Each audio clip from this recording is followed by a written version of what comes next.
अपने गांव में मैंने अपनी बहन से कहा किससे मुरीद होगी, कहा ताजुल शरिया से। मैंने बहनोई से कहा किससे मुरीद होना है, कहा ताजुल शरिया से। समाज के मजदूर से पूछा किससे मुरीद होना है, ताजुल शरिया से। लोग हजारों खर्च करके ट्रेन के जरिया उर्से रजा में आते थे और यहाँ मुरीद होते थे। इलाका ताजुल शरिया से बैठ कमो बेश 10 करोड़ लोग। तो ये जो मरजाए खलाइक जात है, अवाम का मरजा, उलमा का मरजा, ये क्वालिटी बताती है फिल वक्त नाइबे गौसे आजम ताजुल शरिया की ज़िंदगी, जो मजहब जुमा की तकरीर को मशरूत करार दिया है। यानी रोजाना तकरीर हो या ना हो, मगर जुमा का खुतबा नमाज के साथ मशरूत है। जैसे बगैर नमाज के, बगैर वजू के नमाज नहीं होती, उसी तरह बगैर खुतबे जुमा के जुमा की नमाज नहीं होती है। ताकि वीकली कंपलसरीली बंदा अमरे बिल मारूफ करे और लोग अपने मजहब को सीखे।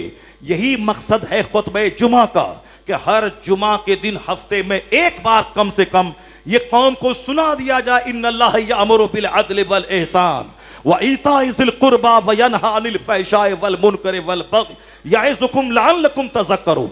अल्लाह तुम्हें हुक्म देता है अदल का, अल्लाह हुक्म देता है एहसान का, अल्लाह हुक्म देता है रिश्तेदारों को देने का, रिश्तेदारों को नोचने का नहीं। व यनहा अनिल फ़हशाइ वल मुनकर वल बग़य, अल्लाह तुम्हें रोकता है फहश बातों से, बुरी बातों से, बुरे कामों से, बेहयाई के जुमलों से, बगावत से, सरकशी से, घमंड से, गुरूर से।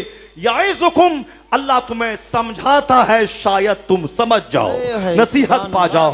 ये आयत करीमा के बारे में मुफस्सिर फरमाते हैं ये ऐसी जामे आयत है, इसीलिए हर जुमा के खुतबे में इसकी तिलावत होती है, ताकि अगर इसको पढ़ दिया गया मतलब सारा कुरान सुना दिया गया, वो जामे आयत है ये इसका। इसीलिए हर अरब में, अजम में, सारी दुनिया में खुतबे जुमा में इस आयत की तिलावत होती है।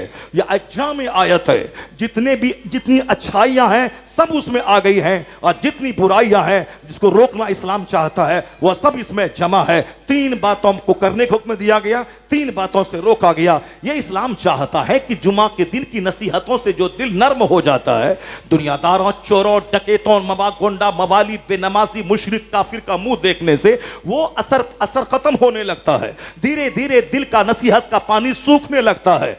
जुमा का जो खिताब तुमने सुना, दिल नर्म हो गया, अल्लाह का डर पैदा हुआ। सैटरडे को दिन आया तो 10% वह पानी सूख गया, संडे का दिन आया 10% सूख गया, अपने बाल बच्चों का चेहरा देखा 10% सूख गया। साहब मंडे का दिन आया 10% नसीहत का पानी सूख गया। ट्यूसडे, वेडनेसडे, थर्सडे, जुमेरात आते आते बेनमाजी, चोर, डकैत, शराबी, पापी, मुशरिक, काफिर सबकी बात सुनते, सबका चेहरा देखते हुए वो पिछले जुमा को जो नसीहत का पानी चढ़ा था, यह दुनिया जीरो है, आखिरत सब कुछ है, यह दुनिया पानी का एक कतरा है, आखिरत मिसले समंदर है। तो लगा कि अब दुनिया के पीछे पागल नहीं होना है। मगर चोरों का मुंह देखा, मुशरिकों का मुंह देखा, काफिरों का मुंह देखा, बेनमाजी का मुंह देखा, वो नसीहत का पानी धीरे धीरे उतरता चला गया। आइंदा जुमा आते आते जहां नसीहत का सारा पानी सूखने वाला था, दिल सख्त होने वाला था, फिर शरीयत ने इंतजाम किया कि अगले जुमा को नसीहत का पानी फिर चढ़ा दिया जाए, ताकि दिल मरने से बच जाए, ताकि दिल जिंदा रहे। और जब तक बंदा जिंदा है, मरते दम तक जुमा पढ़ना है, हर जुमा को खिताब सुनना है। और साल में ईद, बकरीद 2 दिन एक लंबा खिताब। जुमा का खुतबा पहले है इसलिए शॉर्ट खुतबा, और ईद का खुतबा नमाज के बाद है इसलिए ईदैन का खुतबा लंबा हो, ताकि ईद में एक बार इतना लंबा खिताब हो कि साल के 360 दिन रूहानी खुराक उससे मिलती रहे, रूहानी ग़िज़ा उससे मिलती रहे। यह इस्लाम ने एहतमाम किया है समझाने का, वाज का, नेकी के फैलाने का। निकाह की तकरीब में 10 लोग जमा होते हैं, ज़िना चुप के होता है, निकाह पब्लिकली होता है। तो जब जहां 10 लोग जमा हो वहां खुतबा पढ़ा जाए। खुतबे निकाह फर्ज वाजिब नहीं, सुन्नत है। इसका मतलब है जहां 10 लोग जमा हो वहां खिताब होना चाहिए। ईदैन का खुतबा वाजिब है, जुमा का खुतबा फर्ज के बराबर यानी शर्त है। ये शर्त है वह वाजिब है, यह सुन्नत है। जुमा तनहा नहीं, नमाज नहीं होती, वो अभी गैदरिंग जमात के साथ, ईदैन बड़ी जमात के साथ, निकाह की महफिल चंद गैदरिंग के साथ। इस्लाम सोचता चाहता है जहां भी 10 लोग रहें वहां वाज किया जाए, वहां समझाया जाए, नसीहत का पानी दिल में डाला जाए, अमरे बिल मारूफ किया जाए। तो आज कौम मुस्लिम नसीहत के लिए जो शरीयत ने इंतजाम किया है, इसे दुनिया की सबसे सिविलाइज्ड कौम, सबसे मुहज्जब कौम, सबसे सभ्य कौम होना था, मगर माल की चाहत ने इसके दिल को उजाड़ दिया। काफिरों का मुकाबला दौलत में करने की वजह से नसीहतें बेअसर हो गई, जुमा का खिताब बेअसर होता जा रहा है। अब दोबारा सरकार की उस हदीस पाक को पढ़ना होगा। आका ने फरमाया है, तुम में से कोई अपनी उंगली समंदर में डाल दे, फल यंजुर बिमा तरजा, फिर वो देखे कि कितना पानी लेके उंगली लौटी है, तो उंगली में चंद कतरे पानी है। आका फरमाते हैं, इस दुनिया की मिसाल आखिरत के सामने ऐसी ही है, दुनिया चंद कतरा पानी है, आखिरत मिसले समंदर के है। सुभान अल्लाह, नारे तकबीर। 2 बूंद पानी के पीछे तुम्हें पागल नहीं होना है। मगर हम काफिरों का चेहरा देख देख कर मकान का मुकाबला, खाने का मुकाबला, कपड़े का मुकाबला, इसलिए हमने पढ़ाई लिखाई को भी पैसे से जोड़ दिया। नतीजे में शराफत लूट गई, नतीजे में मुस्लिम समाज भी खुराफात का मजमुआ हो गया। आज हम भी उसी चंद सिक्के की खातिर, मफाद की खातिर लड़ने लगे। मैं उससे अच्छा हूं, वो मुझसे खराब है, बिरादरी की जंग है, पीर के नाम पे जंग है, साहब इलाकायत की जंग है। एक कौम मुस्लिम ये यहूदी नसरानी को काफिर कहता है, और काफिर यहूदी नसरानी को काफिर कहता है, नसरानी यहूदी को काफिर कहता है। लेकिन आज देख, वह दोनों एक टेबल पर बैठकर हमें मिटाने के लिए वह दोनों काफिर एक हो गए हैं। दोनों अंदर से एक दूसरे का दुश्मन, मौका मिलते ही लाखों को ज़बह करने वाली कौम, आज मुझको मिटाने के लिए वह दोनों एक हो गए हैं। दोनों एक हो गए हैं। कांधा है इसराइल का, गन है अमेरिका का, और सामने जो शिकार बन रहे हैं वो है मुसलमानों के निहत्थे लोग, बच्चे बच्चियां माजूर बीमार। हॉस्पिटल को जला दो ताकि इलाज न करा सके, और स्कूल को जला दो, बम से गिरा दो ताकि इनका बच्चा पढ़ न सके, इनके बच्चे मर जाए। यानी मेरे भाइयों को, मेरे बच्चों को मारने के लिए ये दोनों काफिर एक हो गए हैं। और एक हम है कि अलग अलग जंगों में गिरफ्तार हो गए। ये बातें कह रही हैं, जब ये दोनों अजली काफिर हमारे मिटाने के लिए एक हो गए हैं। मेरे पैगंबर ने 1400 साल पहले कहा था, क्या कहा था? एक जमाना ऐसा आने वाला है, दुनिया की सारी कौमें एक दूसरे को आवाज देंगी, आओ मुसलमानों को खा जाओ। जैसे दस्तरखान बिछाने के बाद लोग आवाज देते हैं खाने वालों को, तो सारे खाने वाले टूट पड़ते हैं दस्तरखान पर, उसी तरह दुनिया की सारी कौमें आवाज देंगी कि कौम मुस्लिम को खा जाओ। इसको खाने के लिए सब यहूदी नसरानी को बुलाएंगे, नसरानी मुशरिक को बुलाएगा, ये दूसरे को, सारी काफिर कौमें टूट पड़ेंगी इसको खाने के लिए। आज अमेरिका, इस्राइल, मुशरिक, चाइना, जापान, दुनिया की सारी बेहुदा कौमें, जिसको ना खाने का ढंग है, ना पहनने का सलीका है, सिर्फ चंद सिक्के कमाकर जानवरों की तरह नंगे घूमना, अय्याशी करना, शराब पीना, चमगादड़ खाना, जानवर की तरह जीना, ये हमें मुहज्जब कौम को मिटाने के लिए एक दूसरे को आवाज दे रहे हैं। साहबा ने पूछा था, सरकार क्या उस जमाने में हमारी तादाद थोड़ी होगी? हुजूर ने कहा, नहीं, उस जमाने में तुम्हारी तादाद बहुत होगी, यानी कसीर तादाद में तुम रहोगे। पूछा, फिर यह बात क्यों पैदा होगी कि सारी कौमें हमको खाने के लिए दौड़ेंगी? आका ने कहा था, काफिरों के दिल में जो तेरी हैबत है, अल्लाह उस हैबत, उस रुआब को निकाल देगा। तुम बेवजन हो जाओगे।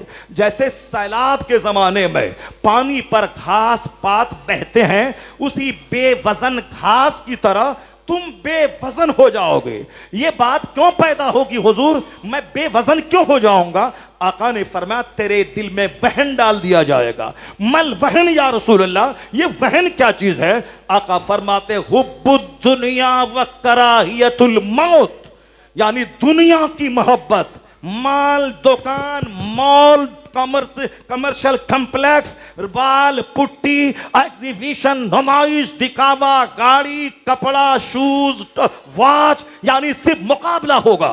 घर के मॉल का, घर के सामान का छत दीवार काफी थी, तो अब छत दीवार में 1 करोड़ लगे हैं तो 10 करोड़ लगेंगे उसको सजाने में, उसको डेकोरेट करने में। चाहे कर्ज लेके हो, चाहे दूसरों की जमीन हड़प के हो, दूसरों की बेईमानी करके हो, मगर मकान में साहब इंटीरियर डेकोरेशन, आउटर डेकोरेशन, ये सब होना चाहिए। यानी दुनिया की मोहब्बत और मरने को नापसंद करना।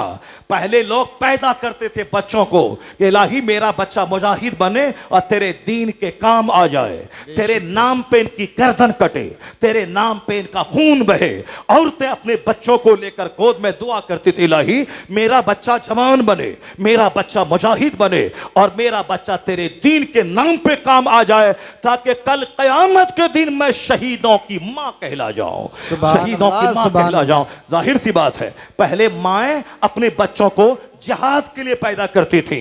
जुल्म के खिलाफ बच्चा लड़ेगा, शिर्क के खिलाफ लड़ेगा, कुफ्र के खिलाफ लड़ेगा, समाज की बदअमली के खिलाफ लड़ेगा, समाज के करप्शन के खिलाफ लड़ेगा। आज हमें बुज़दिल बच्चा मेरी मां दे रही है, खबरदार किसी को कुछ नहीं कहने का, तुम्हें बहुत कुछ करना है, इंजीनियर बनना है, डॉक्टर बनना है, प्रोफेसर बनना है, कमाना है, खाना है, किसी के खिलाफ कुछ नहीं बोलना, बोलेगा तो जेल में चला जाएगा।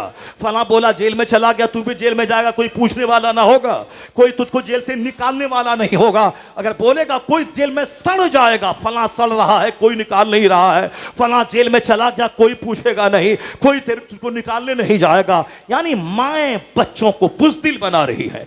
पहले माएं बच्चों को बहादुर बनाती थी, जुल्म के खिलाफ लड़ने का हौसला देती थी।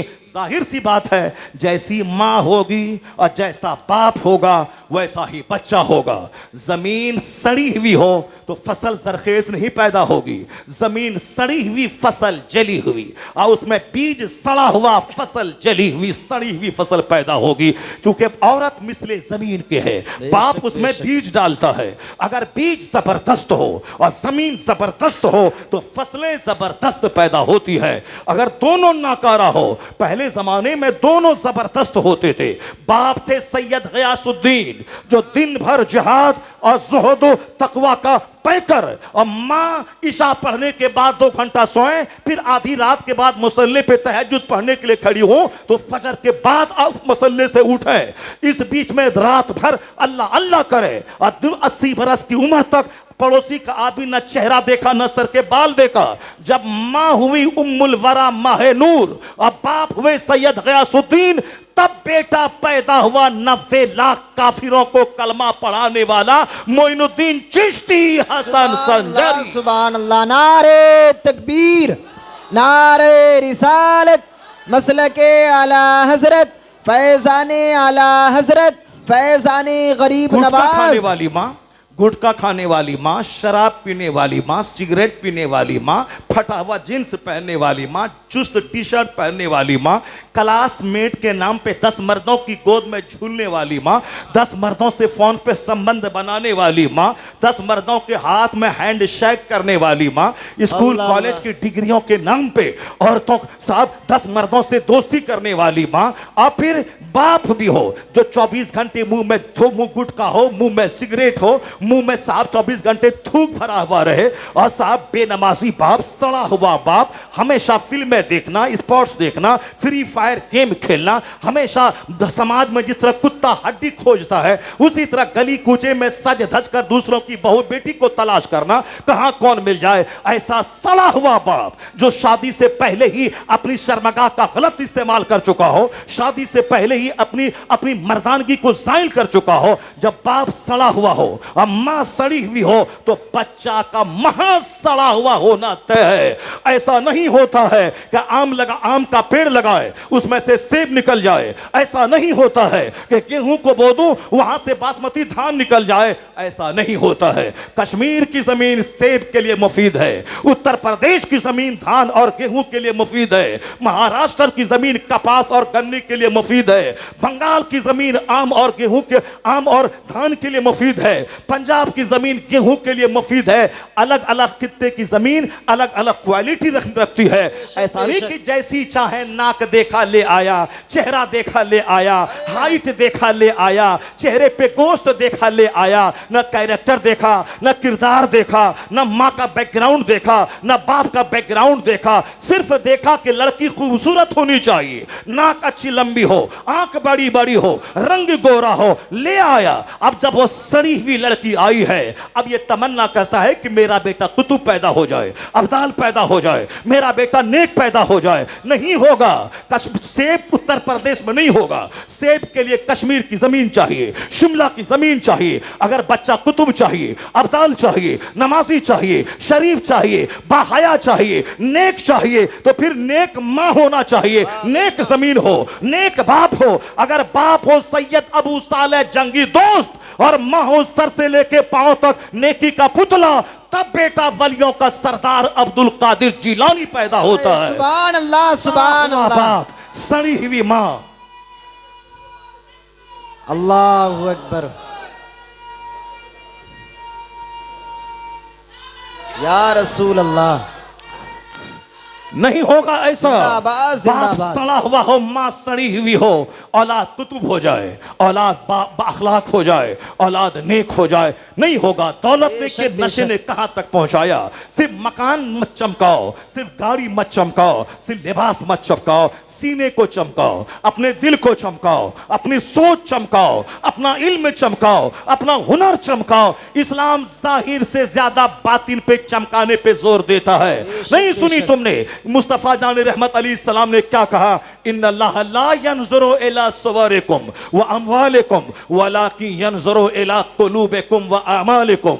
Doubtless Allah does not see your face, Allah does not see your wealth, but Allah sees your heart, Allah sees your deeds, Allah sees your action, Allah sees your intention। अल्लाह न सूरत देखता है न माल, बल्कि अल्लाह तो दिलों और अहवाल को देखता है, अमाल को देखता है। तो सिर्फ चेहरा चमकाना है, दिल उजला हुआ है, दिल में है घमंड, दिल में है गुरूर, दिल में है हसद, दिल में है कीना, दिल में है कपट, और सिर्फ फेस को चमकाना है, अलम जुब्बा तो पहनना है, सर पे पगड़ी चमकाना है, और साहब लंबा जुब्बा बदलना है। और दिल उजड़ा हुआ, दिल में हसद, दिल में जलन, दिल में कीना, दिल में कुदूरत, दिल में घमंड, वो दिल को सजा ले। लिबास रहे काला मगर दिल उजला रहना चाहिए, दिल उजला रहे। दिल में मुसलमानों की तई वेल विशिंग खैरखाही होनी चाहिए। इस्लाम इस पे जोर देता है। हम सिर्फ जाहिर को लेके रह गए। मैंने मुस्लिम शरीफ के हदीस पाक पढ़ी है। आका इस्लाम हमारी इस्लाह की खातिर न जाने कैसी कैसी बातें हमारे सामने रखी है। सरकार हमको दुरुस्त करने के लिए आका ने बेशुमार बातें बयान की हैं। उन्हीं बेशुमार बातों में से एक बात है, हदीस पाक में है, आका फरमाते हैं 3 बच्चा जो मां की गोद में बात किया है, उन 3 में से एक तो जनाबे ईसा अलैहिस्सलाम है, और एक बच्चा वो है कि एक औरत अपने बच्चे को गोद में लेके दूध पिला रही थी, और सामने से एक जवान गुजरा।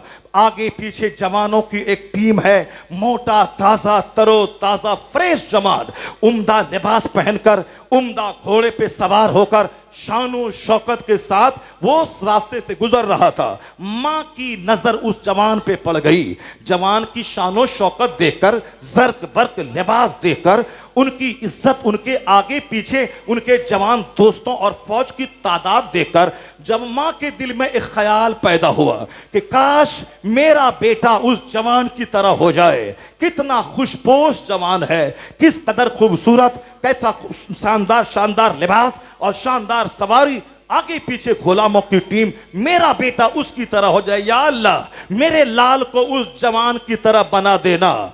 यह कोई कमजोर हदीस नहीं, मुस्लिम शरीफ की मुस्तनद हदीस है। अब आका फरमाते हैं वो औरत जब कही कि मुझको इनकी तरह, मेरे बेटे को इनकी तरह बना दे, तो बच्चा जो दूध पी रहा था, गहवारे में 3 बच्चों ने कलाम किया है जो इस हदीस पाक में जिक्र आया है। उन 3 में से एक इस बच्चे का जिक्र आया कि जो माँ की गोद में दूध पी रहा था। जब देखा उसको, जब माँ बोली मेरे बच्चे को इसकी तरह बना दे, तो बच्चा दूध छोड़कर बोला, ए अल्लाह मुझे इस जवान की तरह मत बनाना, ए अल्लाह मुझे इस जवान की तरह मत बनाना।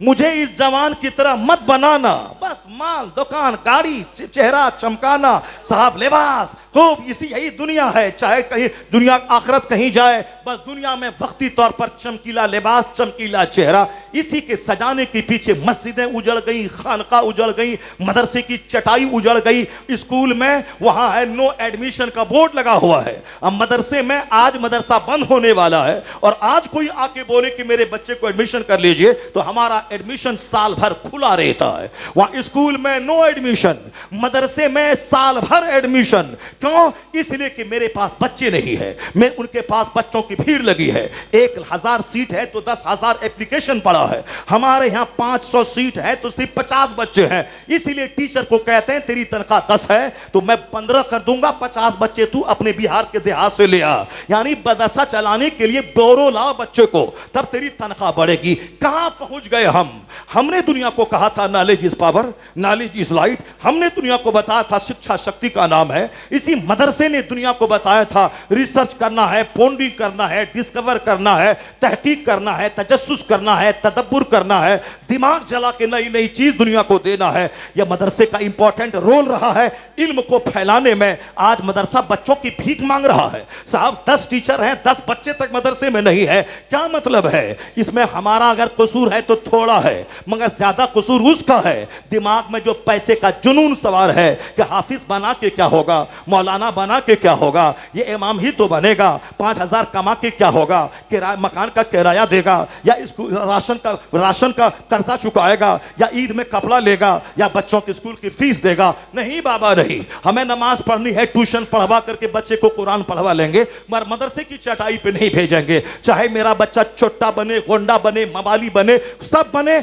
मगर 5,000 कमाने वाला इमाम नहीं बनेगा। इसी गंदी सोच ने मदरसे को उजाड़ के रख दिया।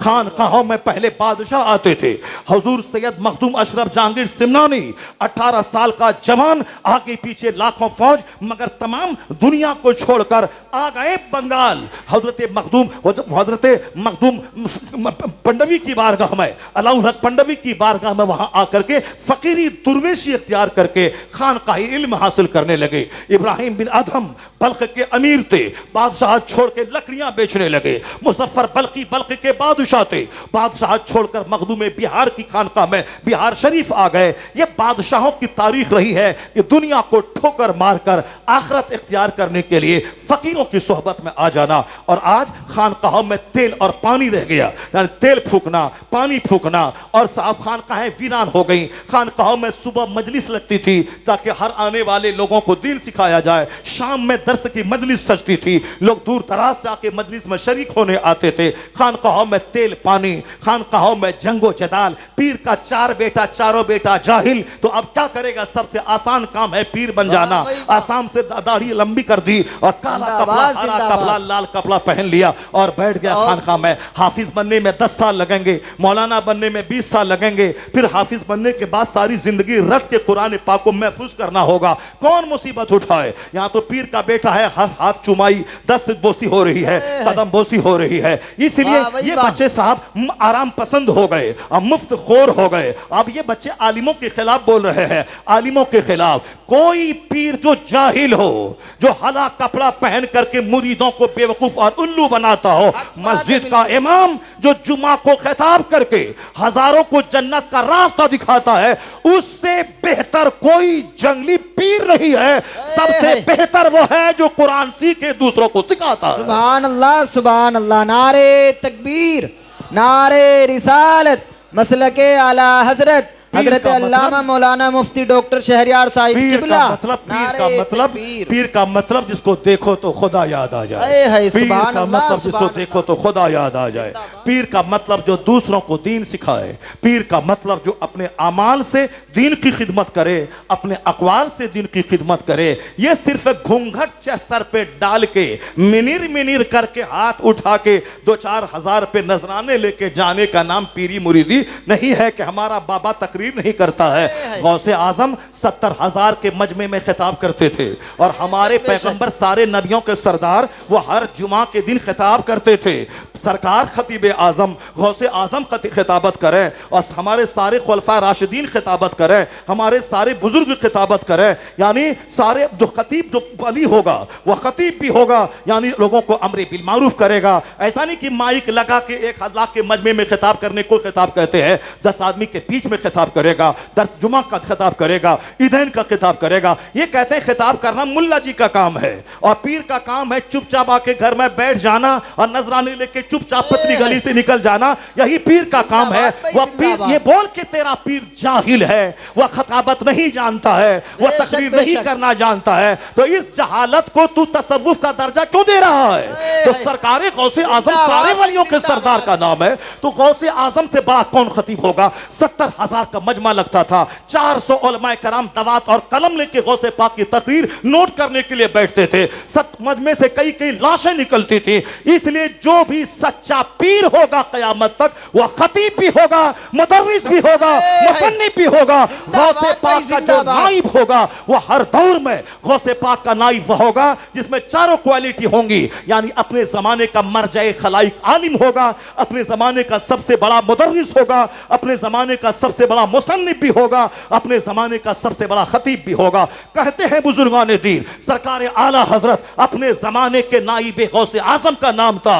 उन जैसा उस जमाने में ना कोई मुसन्निफ था, ना उस जमाने में 2.5-5 घंटे का खिताब करने वाला खतीब था, ना उन जैसा मरजाए खलाइक कोई था। तो मुफ्ती आजम हिंद अपने जमाने के नाइब गौस अताजुल शरिया, जो जबरदस्त खतीब, जबरदस्त मुदर्रिस, जबरदस्त फकी और 10 करोड़ के करीब लोग जिनके हाथ पे हाथ देके तौबा करे, अपने जमाने का नाइब गौसे आजम अख्तर रजा का अजहरी था।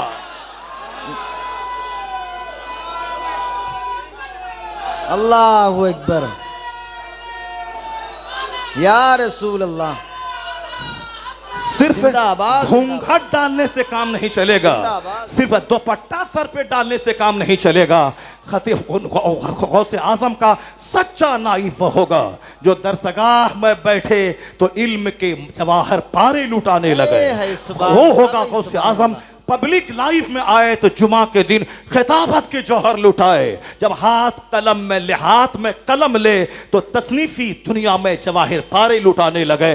खतीब भी हो, मुसन्निफ भी हो, मुदर्रिस भी हो, इतना मुत्तकी हो कि जमाने वालों के लिए मरकज़ी खलाइक बन जाए, मरकज़ी अकीदत बन जाए। तो बहुत सारे लोग खतीब भी हैं, बहुत सारे लोग मुदर्रिस भी हैं, बहुत सारे लोग मुसन्निफ भी हैं, मगर मखलूक का जो मरजा है, जिसकी तरफ उलमा, जिसकी तरफ अवाम सब मुतवज्जे हों, वो ज़ात मुफ्ती अयूब साहब जानते हैं। सरकार मुफ्ती आजम हिंद के हाथों 1.5 करोड़ के करीब लोगों ने तौबा की, उनकी बैअत हासिल की, जिसमें अक्सर वह लोग थे जो उलमाए कराम शामिल थे। तो एक आलिम हजारों के मुकाबले में भारी होता है। तो सरकार ताजुल शरिया का वह दौर आया जिसमें अक्सर उलमा सारे उनसे मुरीद थे। मैंने देखा अपने गांव में, मैंने अपनी बहन से कहा किससे मुरीद होगी, कहा ताजुल शरिया से। मैंने बहनोई से कहा किससे मुरीद होना है, कहा ताजुल शरिया से। समाज के मजदूर से पूछा किससे मुरीद होना है, ताजुल शरिया से। लोग हजारों खर्च करके ट्रेन के जरिया उर्से रजा में आते थे और यहाँ मुरीद होते थे।